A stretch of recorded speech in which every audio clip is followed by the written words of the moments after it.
Plural படிக்க போகிறோம். இப்போ ப்ளூரல் படிக்க போகிறோம். இது வந்து சிங்குலர். இப்போ வந்து ப்ளூரல் படிக்க போகிறோம் என்றால் என்ன, இந்த நான் வந்து நாங்கள், நாங்கள், சரியா, நாங்கள், வி, நாங்கள் வி. அப்போ இந்த ஓடுகிறேன் அதே வார்த்தையை தான் நீங்கள் கொண்டு வரீங்க.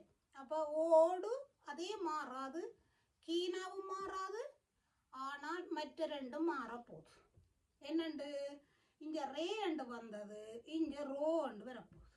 அந்த இலகு வாக்குறதுக்கு தான் நான் இது உங்களுக்கு சொல்கிறேன். அப்போ கடைசியில் வரும். அங்கே இன் வந்தது, இங்கே வரும். என்ன அப்போ நாங்கள் அண்டைக்கு திருப்பியும் ஆணும் வரும், மேலும் வரும், ப்ளஸ் ஃபீமேலும் வரும், ஆணும் வரும், பெண்ணும் வரும். அப்போ அதை மறக்காதேங்கோ. திருப்பி திருப்பி வீடியோ பாருங்கோ. நான் எழுத்துலையும் போடுறேன். நன்றி. நிலைமை